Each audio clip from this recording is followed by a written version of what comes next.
తాకట్టులో ఉన్న బంగారాన్ని విడిపించి ఆ రోజు ఆన్లైన్ ధరకే కొంటుంది కొమ్మూరి గోల్డ్.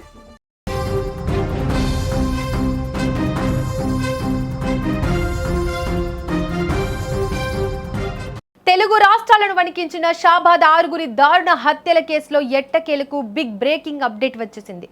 ఒకే కుటుంబానికి చెందిన ముగ్గురితో పాటు తన భార్య, 2 పిల్లలను కిరాతకంగా నరికి చంపిన ఉన్మాది రాజ్ కుమార్ ఆచూకీ లభ్యమైనట్లు సమాచారం. అతను ఆత్మహత్య చేసుకున్నాడని మొదట భావించినప్పటికీ పోలీసుల కళ్లు గప్పి రైలెక్కి పారిపోయిన ఈ సైకో కిల్లర్ ప్రస్తుతం సూర్యాపేట జిల్లాలో ఉన్నట్లు పక్కా సమాచారం అందింది. నిందితుడి కోసం గాలిస్తున్న ప్రత్యేక బృందాలు ఇప్పటికే సూర్యాపేటకు హుటాహుటిన తరలి వెళ్లాయి. పోక్సో కేసు పెట్టారన్న కక్షతో ఒకేసారి 6గురిని పొట్టనబెట్టుకున్న రాజ్ కుమార్ ఘోరం జరిగినప్పటి నుంచి తప్పించుకుని తిరుగుతున్నాడు. చేగూరు వద్ద తన కారును, మొబైల్ ఫోన్లను వదిలేసి ఆత్మహత్య చేసుకుంటున్నట్లు నాటకమాడి నందిగామ రైల్వే స్టేషన్ నుంచి రైలెక్కి పరారయ్యాడు. నిందితుడి దగ్గర డజనుకు పైగా సిమ్ కార్డులు ఉన్నప్పటికీ వాటిని కూడా వాడకుండా పోలీసులకు దొరకకుండా చాకచక్యంగా తప్పించుకుంటున్నాడు.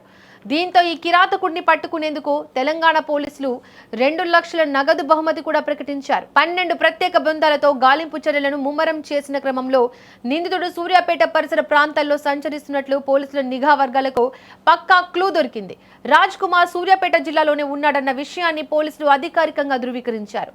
ఈ సమాచారం అందిన వెంటనే చేవెళ్ల డీసీపీ యోగేష్ గౌతమ్ నేరుగా సూర్యాపేట జిల్లా ఎస్పీతో ఫోన్లో మాట్లాడి పరిణామాలు వివరించారు. స్థానిక పోలీసుల సహాయంతో నిందితుడు ఎక్కడికి తప్పించుకోకుండా సూర్యాపేట వ్యాప్తంగా హై అలర్ట్ ప్రకటించారు. హైదరాబాద్ నుంచి బయలుదేరిన ప్రత్యేక పోలీస్ బృందాలు ఇప్పటికే సూర్యాపేటకు చేరుకున్నాయి. నిందితుడి కదలికలపై నిఘా ఉంచిన స్పెషల్ టీమ్స్ అతడిని చుట్టుముట్టేందుకు వ్యూహాత్మకంగా ముందుకు వెళ్తున్నాయి. ఏ క్షణంలోనైనా ఉన్మాది రాజ్ కుమార్ పోలీసుల కస్టడీలోకి రావడం ఖాయంగా కనిపిస్తోంది. పోలీసుల నిర్లక్ష్యం వల్లే తమ కుటుంబాలు బలయ్యాయని, ఈ సైకో కిల్లర్ను కఠినంగా ఉరితీయాలని బాధితుల బంధువులు, స్థానికులు తీవ్ర ఆగ్రహంతో ఉన్నారు.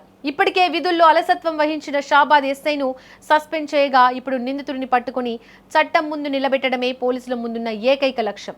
మరికొద్ది గంటల్లోనే రాజ్ కుమార్ అరెస్టుకు సంబంధించిన అధికారిక ప్రకటన వచ్చే అవకాశం ఉంది. ఇక నిందితుడు రాజ్ కుమార్ సృష్టించిన నరమేధం అంతా ఇంత కాదు. ఏకంగా 6గురిని అతి కిరాతకంగా చంపేశాడు. కట్టుకున్న భార్య, కడుపున పుట్టిన 2 పిల్లల్ని తనపై కేసు పెట్టారనే కోపంతో మరో కుటుంబంలో 3గురిని అత్యంత దారుణంగా హత్య చేశాడు. ఈ నరరూప రాక్షసుడిలా ప్రవర్తించాడు. ప్రస్తుతం ఈ కేసులో తెలంగాణ వ్యాప్తంగా సంచలనంగా మారడంతో నిందితుడిని పట్టుకునేందుకు పోలీసులు గాలిస్తున్నారు. ఈ నేపథ్యంలో సూర్యాపేటలో ఉన్నాడు అనే సమాచారంతో అక్కడికి చేరుకున్నారు పోలీసులు.